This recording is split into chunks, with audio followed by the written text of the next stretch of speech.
आता perfect academy admission cum scholarship test PSAT इयत्ता 10वीच्या विद्यार्थ्यांसाठी परीक्षा द्या आणि जिंका 1 लाखांपर्यंत cash prize, 100% scholarship, 10 educational tab. दिनांक 15 डिसेंबर ते 30 जानेवारी दर रविवारी सकाळी 10:30 ते 12:30 पर्यंत.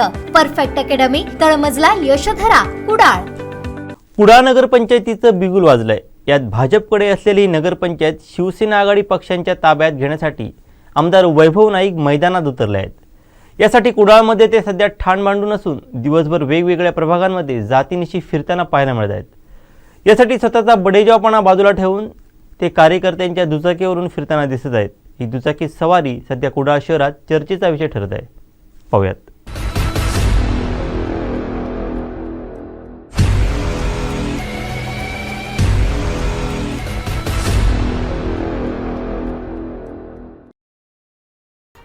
सिंधुदुर्गात नगरपंचायत निवडणुकांचं धुमशान सुरू आहे. कुडाळात शिवसेना, राष्ट्रवादी आघाडी विरुद्ध भाजप विरुद्ध काँग्रेस विरुद्ध काही भागांमध्ये अपक्ष विरुद्ध भाजपचे बंडखोर अशा पंचरंगी लढती होणार आहे. मात्र सध्या आमदार वैभव नाईक यांची चर्चा सुरू आहे. वैभव नाईक पुन्हा चर्चेत आले ते दुचाकी प्रवासामुळे. आमदार वैभव नाईक हे कुडाळ मालवण मतदारसंघात 2दा निवडून आले. हा त्यांचा राजकीय प्रवास म्हणावा तसा सोपा नाही. कणकवली नगरपंचायतीवर काँग्रेसचे ते उपनगराध्यक्ष होते. त्यावेळी राष्ट्रवादी आणि काँग्रेस यांची आघाडीची सत्ता कणकवली नगरपंचायतीवर होती. त्यावेळी संदेश पारकर कणकवलीचे नगराध्यक्ष होते.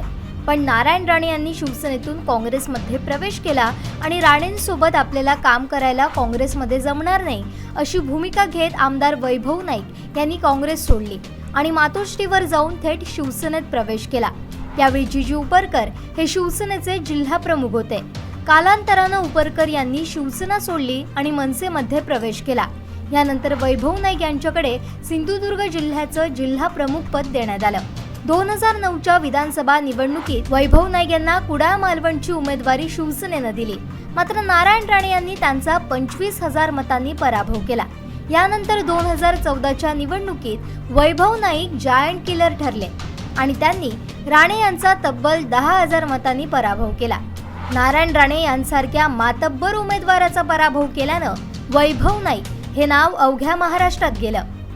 यानंतर हा मतदारसंघ त्यांनी पिंजून काढला आणि सर्वसामान्य आमदार म्हणून त्यांनी नावलौकिक मिळवला.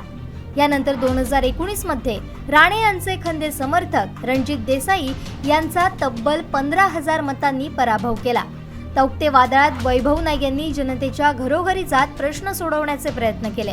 मालवणमध्ये तर त्यांनी केलेला मोटरसायकल प्रवास आजही चर्चेत आहे. लोकांच्या कुठच्याही कार्यक्रमाला उपस्थित राहणं, कार्यकर्त्यांच्या खांद्यावर हात घालून त्यांच्याशी चर्चा करणं, कार्यकर्त्यांच्या सुखदुःखात सहभागी होणं, सण समारंभ यांसारख्या कार्यक्रमात ते लोकांच्या घरी जातात आणि त्यांच्या सुखदुःखातही सहभागी होतात.